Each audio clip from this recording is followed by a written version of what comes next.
Welcome to the Customer Wins podcast, where business leaders discuss their secrets and techniques for helping their customers succeed and in turn grow their business. Hi, I'm Rich Walker, the host of the Customer Wins, where I talk to business leaders about how they help their customers win and how their focus on customer experience leads to growth. Some of our past guests have included Jeff Schwantz at Advisor 360, Jonathan Michael at Wealth.io, and Robert Kirk at Intergen Data. Today, I get to speak with Sid Yenamandra, founder and CEO at Surge Ventures. And today's episode is brought to you by Quick, the leader in enterprise forms processing. When your business relies upon processing forms, don't waste your team's valuable time manually reviewing the forms. Instead, get Quick. Using our Form Extract API, simply submit your completed forms and get back clean, context-rich data that is 99.9% accurate. Visit quickforms.com to get started. All right. Sid Yenamandra is an accomplished entrepreneur and software executive in the field of cybersecurity and information governance. He has founded and successfully exited 3 startups, including the founding and leadership of Intrada, a top provider of cybersecurity compliance software to financial services firms. Prior to Intrada, Sid served as VP of Product and Marketing at Plato Networks and was the founder at PacketFX. Sid also led a program to accelerate cryptographic algorithms for the NSA in solutions approved for protecting national security systems. Sid holds a bachelor's degree in electrical engineering and computer science from UC Berkeley School of Engineering and 2 software patents and numerous publications to his name. Man, you're successful here. This is awesome. Sid, welcome to the Customer Wins. Thank you, Rich. Thanks. Excited to be here. Now, if you haven't heard this podcast before, I talk with business leaders about what they're doing to help their customers win, how they built and deliver a great customer experience, and the challenges to growing their own company. Sid, we want to understand your business a little better. How does your company help people? Yeah, it's an excellent question.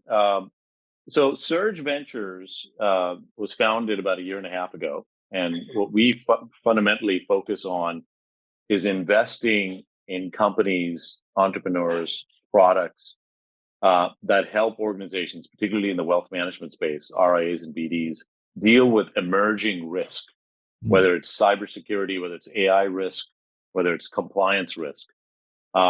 We feel that the amount of technology and innovation that's happening is just enormous in this space. Just keeping pace with all of that is extremely challenging.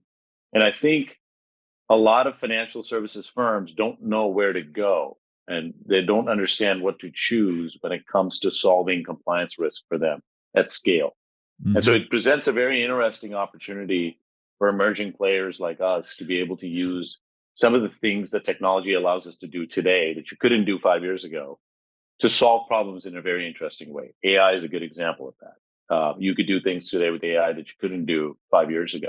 We didn't even dream about 5 years ago. Exactly. And so we're able to apply a lot of that, invest in assets, invest in companies, invest in entrepreneurs to solve compliance challenges using AI for wealth management firms rapidly. And so that's bring about that innovation change rapidly. And so that's kind of what we do. Super excited about here. We're a young firm. We launched about 1.5 years ago. My previous company was Intrada, as you described it. I spent a decade working on helping financial firms, RIAs and BDs, deal with cybersecurity threats and helping them organize so they can face the scrutiny of the SEC, at the FINRA, the state boards when it came to their cybersecurity protocol. We were very successful. We were very, I was glad. Every morning I would wake up because I felt good that we were helping firms deal with risk when it came to cyber risk, and it was omnipresent. We exited the business. Smarsh acquired us in 2020. I was the CEO of the cybersecurity unit for about 2.5 years, briefly took over as the chief customer officer of Smarsh, and then left about 1.5 years ago to launch Surge Ventures. Nice. It's an amazing story. When you think about Surge Ventures, you guys are bringing different products of different businesses together.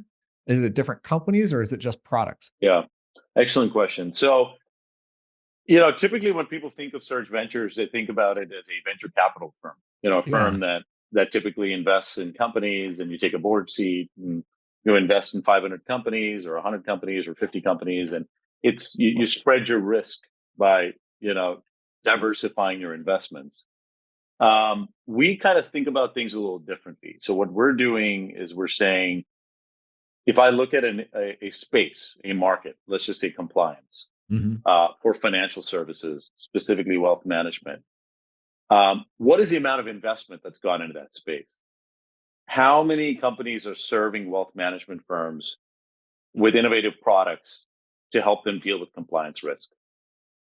The number drops off really quickly because the kinds of companies that are out there are pretty large, that are owned by private equity, or they're very large public companies.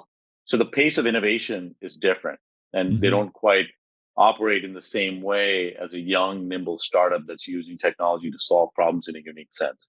And a lot of the firms we serve, like RIAs, are small firms, they're small businesses like us. Right. And so they need their unique problems solved quickly. And then you've got these large organizations that are operating at scale. Are they able to operate that fast? Can they keep up with the innovation pace? And so we saw an opportunity to build a venture studio, which is what we are, where we can invest in products and we can acquire companies that are doing things that we are interested in, or deploy capital in companies to accelerate their pace of innovation, bring it all together, but focus in a space. And that space for us is compliance Nice. and emerging risk. So it's a unique category of venture. Yeah. There's a lot of new venture studios that are forming. A lot of people confuse us with incubators, like the Y Combinators but we're not about helping entrepreneurs get venture funding on demo day. That's not what we're about. We're about building businesses. So we stay with our companies a lot longer. Yeah. So it's a unique way of sort of looking at venture investing. I'm excited. I'm an operator. I built my own business. I've done it a couple of times. So I am more excited about the innovation process and working with clients, solving their problems, deploying capital to solve real problems rapidly. That's what drives me. And so that's why we're here.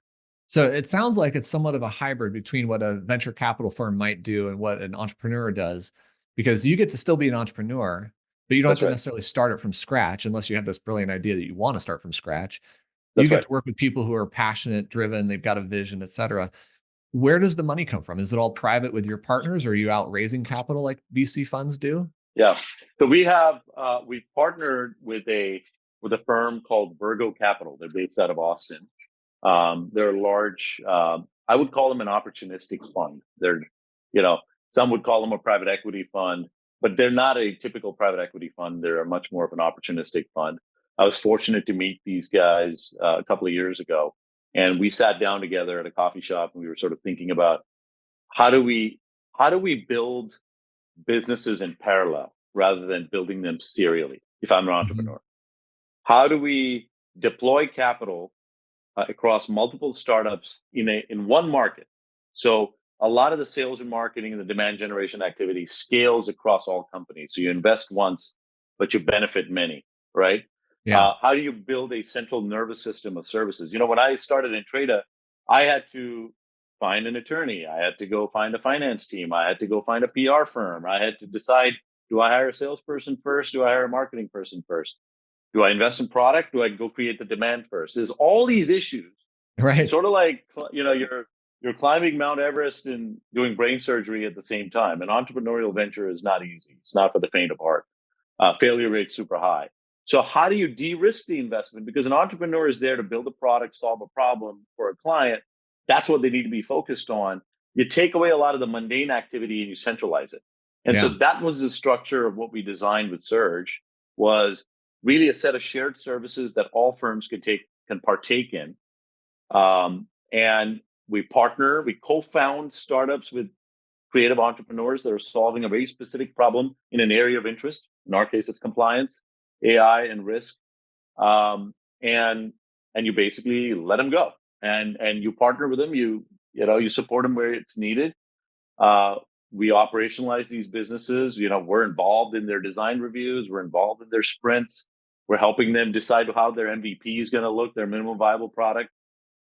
We help close the first 5 clients. We work with their clients, understand the problems, make sure the product is actually addressing the client, all this stuff that you don't see most VCs doing, right? Most VCs will typically invest, rely on the entrepreneurs, they'll pick the best, let them go do it. We tend to want to be more active. Does that make sense? Yeah, So this that's sounds kind like what of I what want we're to do doing. if I ever found myself out of my position, which I don't look for that. I Yeah, love that. I love that because you're really helping entrepreneurs succeed more. And you're right. I mean, geez, when I think back to starting this company in 2002, there was no Google search and go look at code online. You had to go to the bookstore and read right. books. There was no That's right. email campaign manager. There was no Stripe or Authorize.net. I mean, you had to invent all these things. So That's I right. get it. And that's just the tech. When you talk about lawyers and HR, my goodness. So The I finance think that's a piece. great Yep. model. That's right. Yeah, and so it works for some firms. It does not work for every firm, right? So because some firms want to do it all themselves because they want to control that experience, and in that case, you're out there. You can look for a partner, raise money on your own, and bootstrap it, which is what we've all done. Yeah. But I think if there was an alternate way where you had an entrepreneur who doesn't really want to focus on a lot of that stuff, he wants to de-risk that piece, but is so committed to the cause on their product because they think this what they're building, their service or their product solves a problem for a client. That's what they want to do. That's what they're passionate about. We're interested. We want to partner with you. We want to co-found with you. We want to be sitting there on your side because we've done that before. And we want to help you. We want to enable you. And so that's sort of the idea. So And so far, it's been great. you're the broker dealer for entrepreneurs. Or the high tower for RIAs. Right? Yeah, exactly. Exactly. I mean, that's sort of, it's interesting. I do think that there's a lot of corollaries and similarities to the broker dealer shared services model, right? Yeah. Whether it's compliance, whether it's, marketing, whether it's, virtual assistants, all this stuff that, a lot of BDs will offer their reps. And yeah, so Yeah. there's a lot of similarity. So are entrepreneurs seeking you out, or are you seeking them out, or is it just purely opportunistic when you've come across it? The good news is because we've been in the space for a while, we've built certain relationships. And so there's a lot of inbound traffic. It's a very interesting time right now because what we're seeing in the marketplace is venture investing has dropped significantly Yeah. in the last year and a half. So the avenues for entrepreneurs to seek capital are far fewer now. Either you're going to have to bootstrap, you're going to, raise friends and family funding. The VC funding market, like we discussed, is slowing.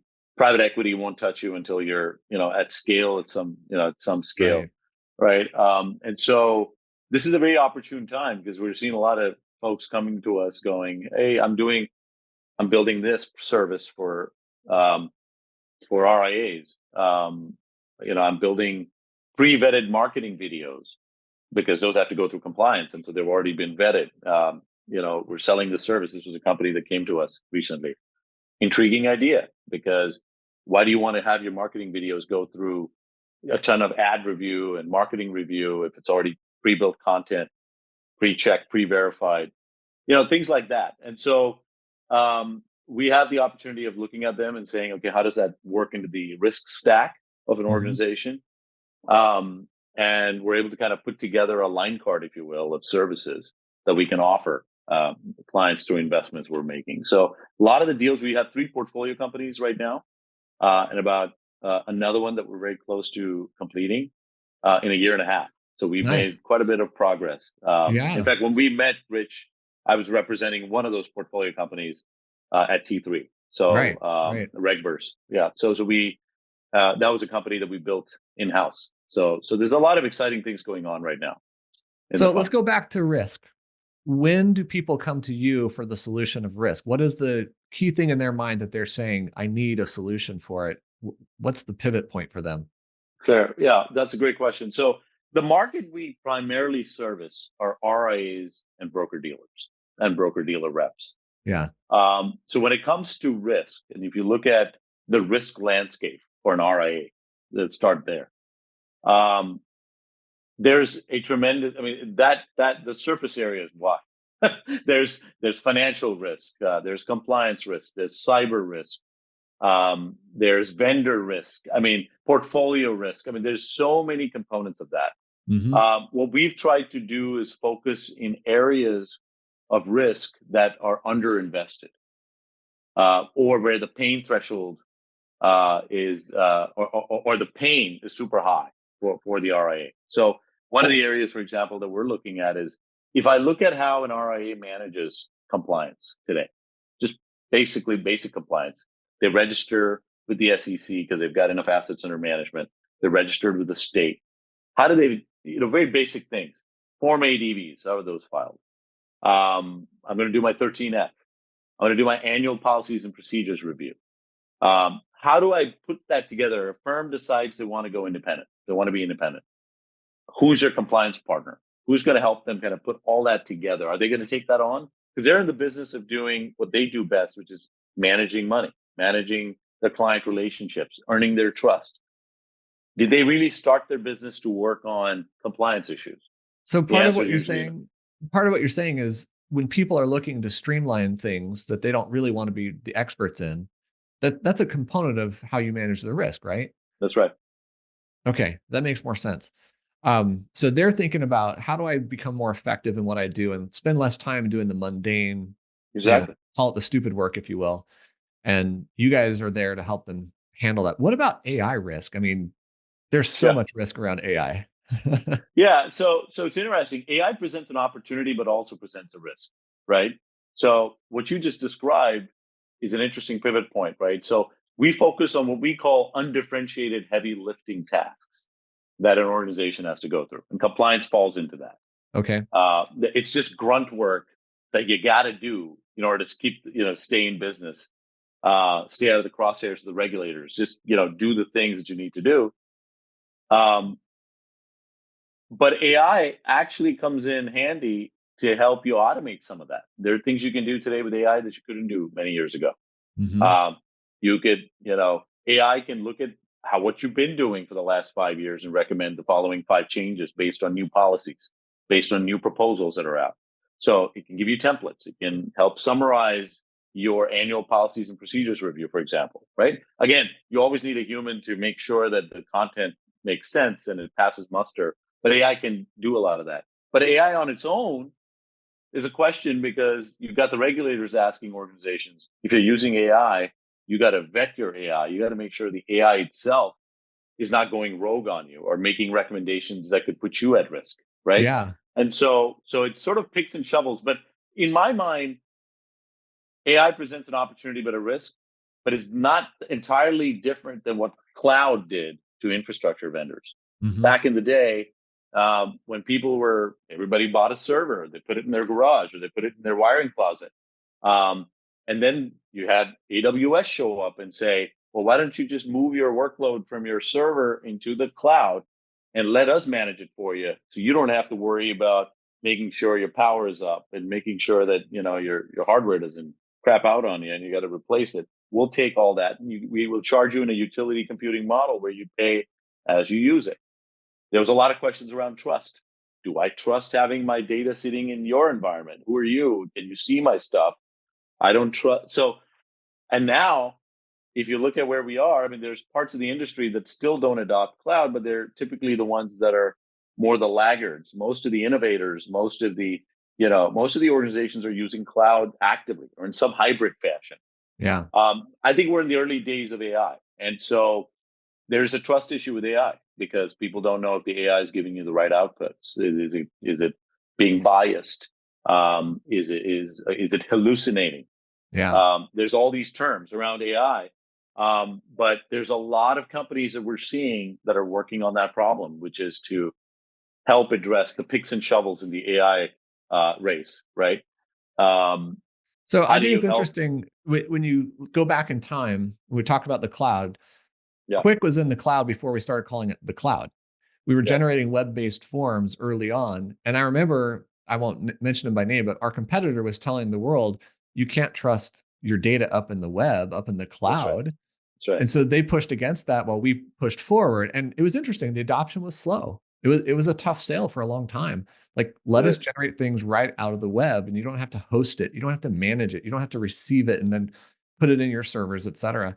So I wonder with AI, how fast the adoption is going to be on some of these things, because it is really, really hard to tell. At least I think it's really hard to tell if your data is secure, if you give it to an AI. Correct. So that's an excellent point. And what we're seeing with AI adoption is not there's a lot of general purpose AI uh, services and technologies that are running in the cloud. So ChatGPT, good example, generative Hmm. AI, public cloud runs out there. You can feed it data, and you could have it give you some insights about the data that you fed it, right? You can feed it a document and ask it questions about the document, as a simple example. Hmm. That requires you to be comfortable sharing that document with OpenAI because it's being actually hosted in their environment. Yeah. We think technologies that do that are going to be slower to adopt in this industry because there's a general trust problem around AI. Hmm. However, if you can bring AI closer to where your data is and have it run where your data lives today, and gives you insight about your data and is still under your control, we think those technologies have a much higher adoption cycle. Yeah. So this is again akin to what happened with cloud. It was the private cloud deployments took off first, which was very Right. similar to the mainframe deployments. In fact, Hmm. there was a company called Eucalyptus that did extremely well because what they did was they took everything that AWS was doing in the cloud, but they replicated it in the private cloud. So you get all the same APIs, you get all the same benefits, but it's running in your environment. Hmm. So you get the benefits of cloud, but it's hosted in your environment. So there's all these hybrid sort of offshoots of the service that we see. So, for example, in the wealth space, there are GPT solutions that are running in a private cloud, so you could run them in your environment. So a broker dealer does not have to rely on ChatGPT because most of them ban it, Hmm. but they can run a private instance of a ChatGPT in their environment and make that available to their advisors, for example. Right. Right. So Right. so things like where the data is still kept within their four walls, and so there's ways to de-risk some of these aspects. But that's why you got to partner with the experts and you got to partner with the innovators out there that are working on solutions like this. Well, and this is why I think it's early. I mean, for example, we are in a project with Amazon Web Services to build a private large language model, because I don't want to give it to ChatGPT. I don't want to give it to Correct. OpenAI. But you can do that inside of an AWS environment and then That's right. leverage their engine, but not train their engine except Correct. privately. That's And right. yet that takes a lot of technical skill, which is why I That's think we're right. early. I mean, I feel like we're still building our own cars, Yes. and eventually we'll just buy them off the shelf. So, advisors face a lot of different risks with AI because a lot of products are coming out with AI. Does your Correct. company help them address that, assess it, find vulnerabilities or anything like that? Yeah, excellent point. So we actually have a program that we call the Responsible AI program, Hmm. where we can actually help advisors vet technology vendors because half the battle is even knowing what questions to ask. Right. So every product out there today is going to claim some level of AI, right? Whether it's a CRM product you're using, whether it's a portfolio management product you're using, whether it's risk rebound tool, it doesn't matter what you're using. There's some element of heuristics or AI, as many would call it, whether rightfully claimed or wrongfully claimed for marketing purposes. Everyone uses the word AI. So there's a set of questions you got to be able to ask. How are you using AI? What is the AI actually doing? How is it processing the data? Where is the data housed? Hmm. Um, is the are you inferring? Are you buying third party data and making a decision based on not just my data but somebody else's data? And so that presents a multi-layer amount of risk, right? Because now Right. you're pulling data from somebody else Yeah. Are you that you're a allowed to share custodian that for. data with the model? I hadn't even thought about that, Sid. That's You're right. right. If you're buying, I mean, think about the marketers and salespeople, they're buying lists. If you run that through an AI, did you use it inappropriately? Correct. Oh, So there's man. a ton. So this is a multifaceted problem in terms of knowing, and so that's one piece. But then there's a compliance piece of this, which is okay, great. So fine, you got the data from all these sources, and let's just say you're being ethical about all that, and you're complying with the data privacy rules and the data ownership and custodian data processing rules. How's your AI work? Hmm. Um, how do I know that the AI itself is not throwing out biased data? It's not using certain kinds of, certain information, of zip codes of where the person is located, or their demographic, and making certain decisions based on certain things, certain factors that could bias the AI. How have you actively invested to take that out or filter that out? These are some deep questions that people won't even know to ask. And Yeah. so I think we're going through this as an industry where people are learning, their IQ is growing. And so it's paramount today, if you're in this business, given the SEC recommendations of being very careful with how you use AI, especially for wealth advice. That you better have documentation, you better have a process for the kinds of questions you ask, and you don't have to be perfect, but at least you got to have a process. Yeah. And so that's an area we see some near-term opportunity in. And it's not about the opportunity; it's really helping firms, because we've had about 5 firms that in the last week that we've talked to that have come to us saying, um, "I'm using AI today, but I don't know if we're doing it the right way, and I don't know if this AI is worse or more risky than this AI. How do I risk classify all my software vendors based on the risk that AI presents? Do you have a way to risk categorize them? What questions should I ask? Put it Yeah. on a spreadsheet for me." So that's an interesting area. It is. And We just received our first due diligence request with AI specific questions in it. yeah, And this is a major company. I mean, a really, really big one. So they've invested in it. And the questions they asked are you going to use our data to train your model? yeah, I mean, that's a really fascinating question that would never have come up before. And are you storing it that's in your right. model, et cetera? Um, there's something else I was thinking about, which is, last 6, 7 years, the industry has been focused on things like best interest and Yes, how you're a fiduciary and how you're really taking care of your client's best needs. Well, AI is poising us to put that into a tailspin in some ways. I mean, what if yes, you don't ask the AI the correct questions and the best interest is not understood and it that's comes right. out wrong? That's right. Yeah, and so it's interesting you to bring that up. So we have a company that we have that we're building within the fund. It's called RegVerse. Um, so we built our first product is a product called Avery. Okay, and Hmm. Avery is a regulatory co-pilot. So what do I mean by that? There's a lot of co-pilots out there, but our definition of a co-pilot here is, imagine all these regulations that the SEC's put out: best interest, DOL, you name them. There's a cybersecurity proposal that's out, and firms have to be compliant with that in May. How do you interpret the reg? Do you read the 1,600-page document or the 600-page document, and you talk to 5 compliance consultants, and everyone's got their own opinion? And how do you compare opinion A to B to C to D? Um, and how do you decide which opinion to go with, and what do you implement it? So this applies to best interest. Yeah. And then how do you make sure that the products you choose, that you've configured, that operate on those rules are auditable, and that you can demonstrate that this was your entire sort of transcript of risk, of operation, of compliance? Not easy to do today.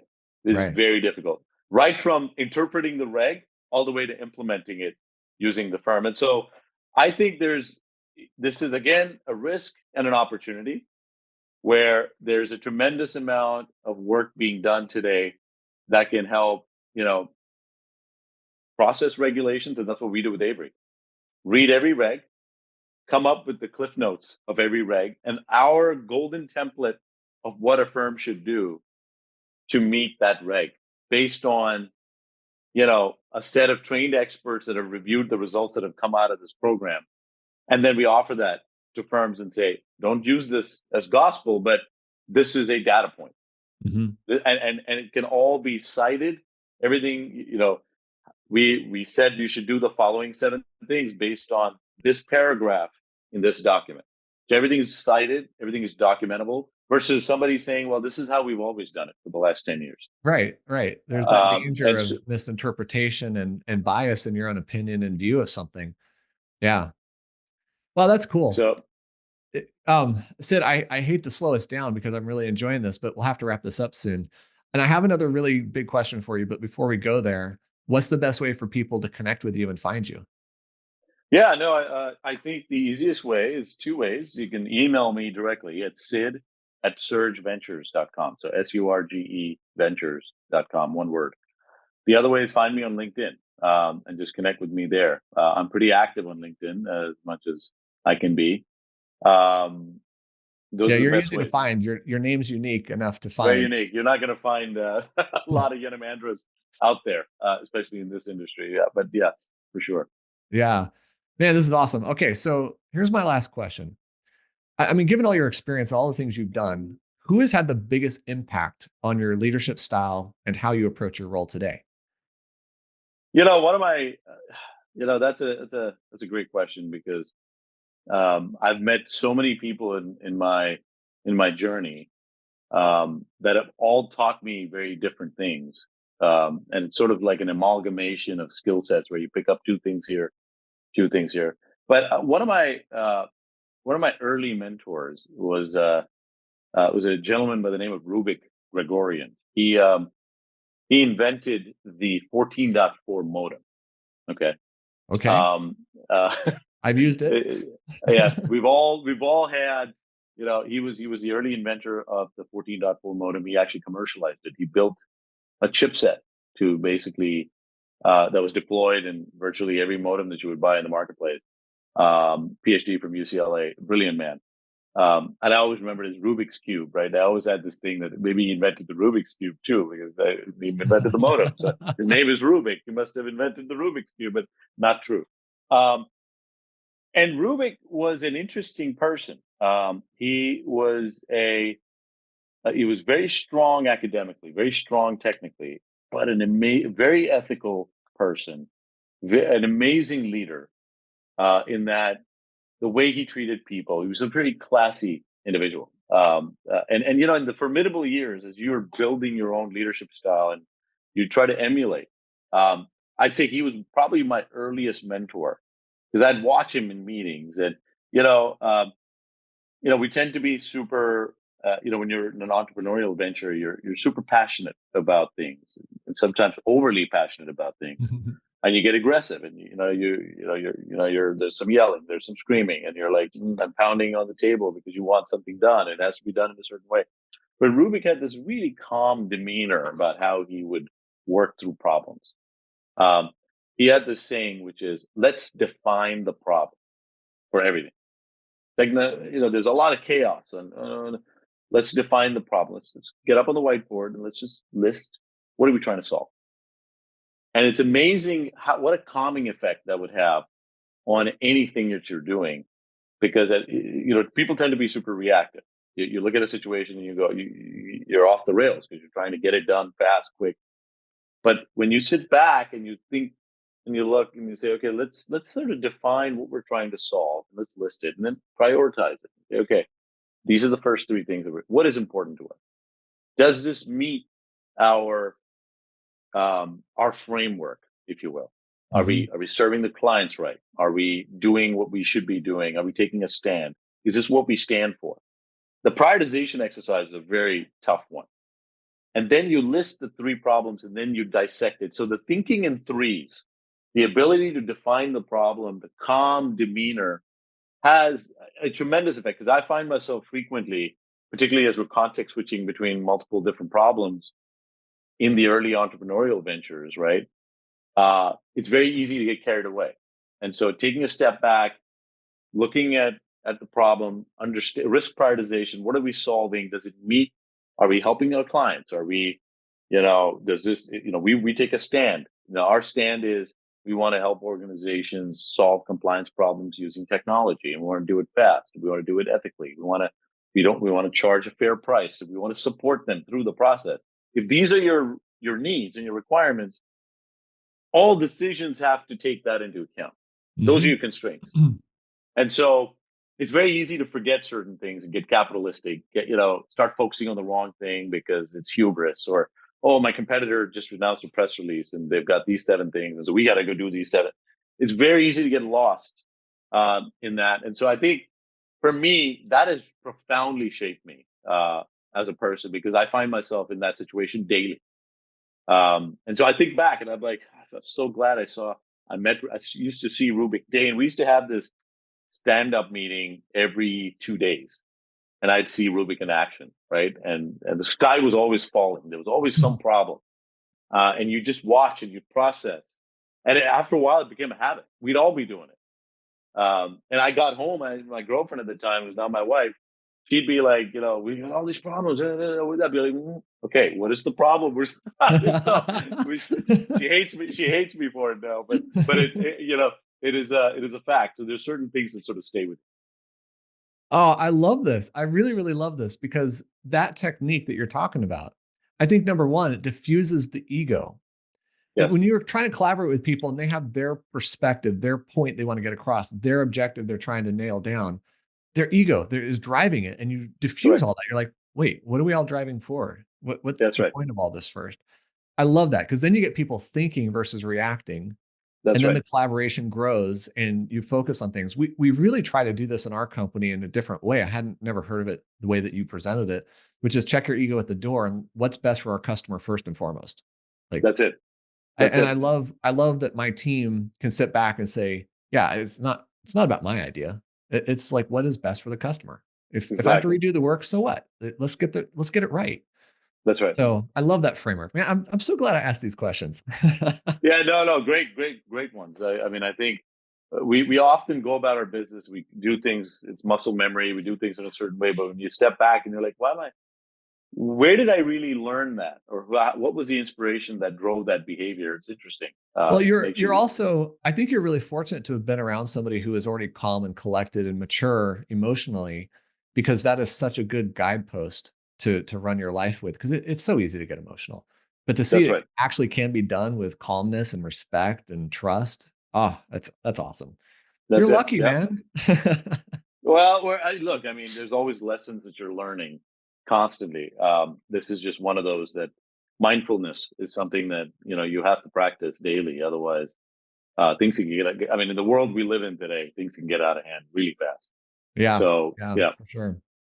All right. So let's wrap this up. I want to give a huge thank you to Sid Yenamandra, the CEO of Surge Ventures, for being on this episode of The Customer Wins.